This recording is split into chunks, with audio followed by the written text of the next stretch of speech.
Hello, everyone. This is Tara Livingston. Stroke of Genius, a memoir. You know that I'm talking about on this channel about aphasia uh, that I have after a stroke in November of 2023. It's now in late of March of 2024.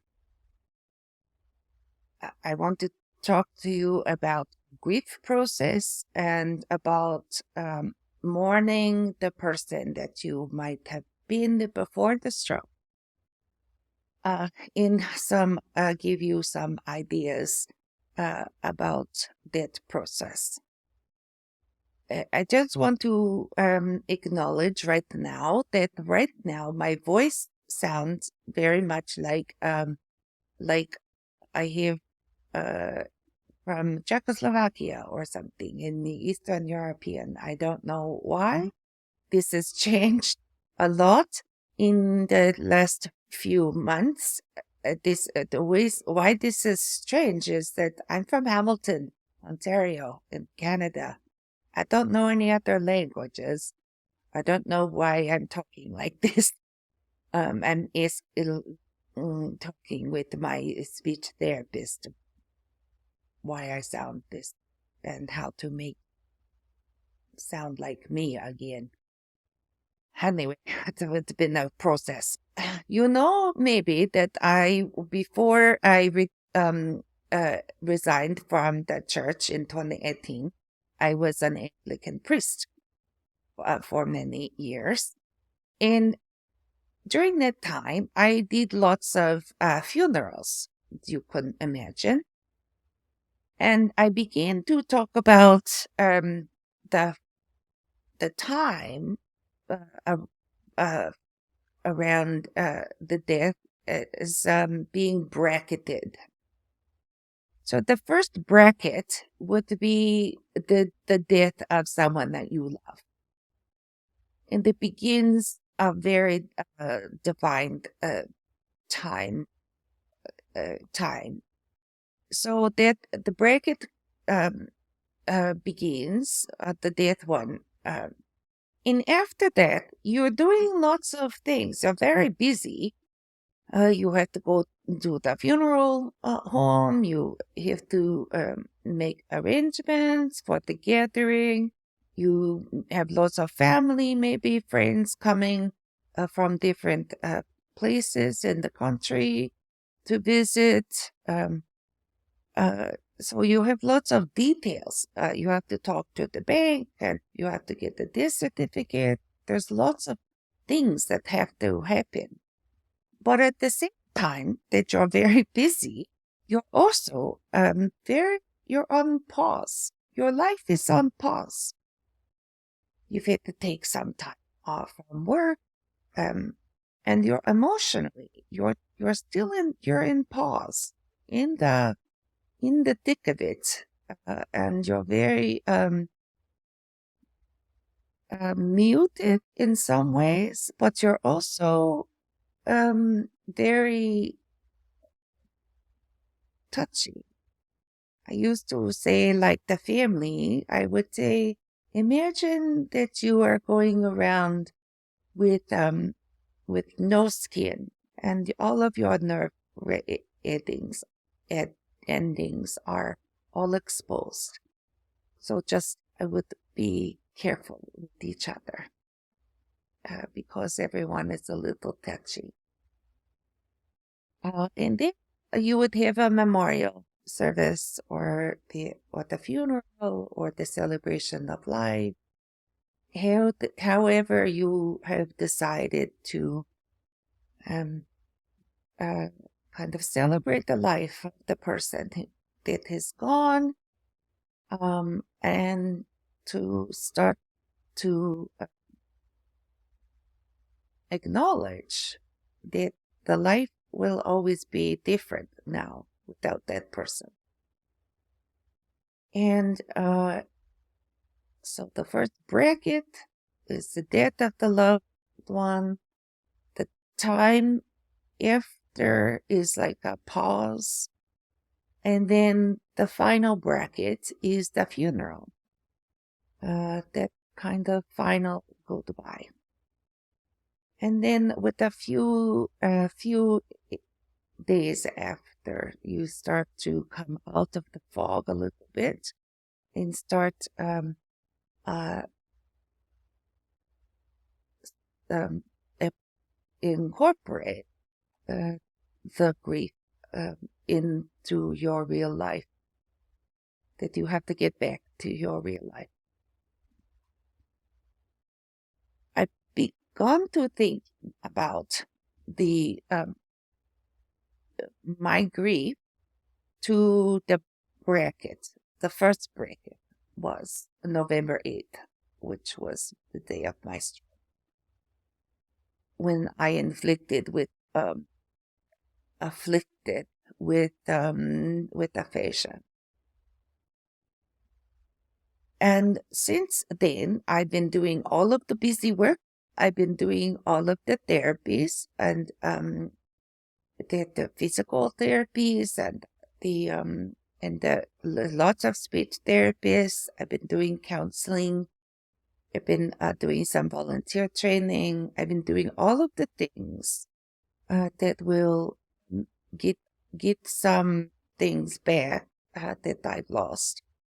And I've been doing the busy work like you would do with the funeral home and the government and the bank and all of that. My life has been in pause. I'm still in pause. I'm also like in that imagine myself as like with no skin, that I'm very touchy to my nerve endings.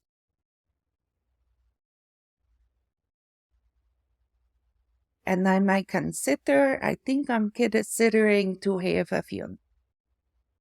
I want to kind of acknowledge the mourning process that I'm in. That I've lost a lot. I was writing a novel. I can't write the sentences that make sense. I have mix up words and put them in the wrong order. I put opposites. It's very hard. And I was a public speaker. I liked my voice. I hate that. I had a podcast. I liked my voice. I liked how I sounded. And now I don't recognize myself.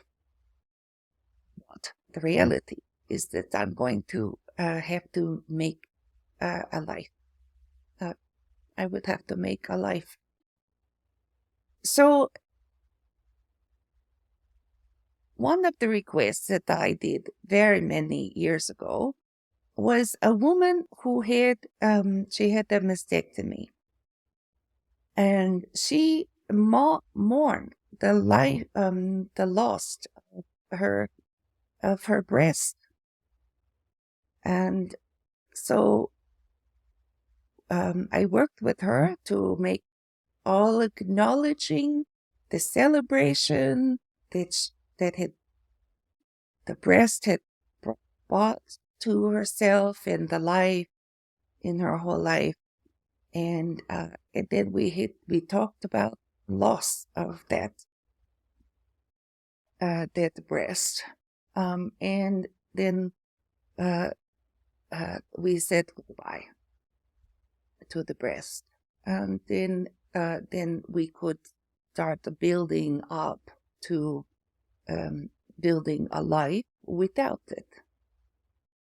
In the same way, I'm going to acknowledge the loss. I'm going to acknowledge the things that I've lost since my stroke. I'm acknowledging that I am in the pause, and I would like to flip the switch. I would like to acknowledge what I've lost, celebrate the life, what I used to loss, and I would like to start to acknowledge, accept that this might be me for the rest of my life. I don't know. In some ways, I've been getting better. I also know that I've also backslided in other times. Um, and so I don't know what a year from is going to look like. So I want to get out of pause. I want to start looking for the life after the grief. Is this might be helpful to you? You may not acknowledge or ever think of something doing like this. Um, I, I'm very weird. I don't know. This is wouldn't be helpful to other people, but I thought in inviting you to be part of the process, about the thinking of the process, about um, kind of a ceremonial ending, so that I can then start again. And maybe you could get some ideas from this process. This is what I want to be thinking for you. I hope for this is helpful for you. I always feel hope. I have moments of hopelessness, but for the most, uh, for the most something. Oh, I lost this word. I don't know. It's gone. But that I'm feeling hopeful for myself and for you, and as you're moving for the recovery.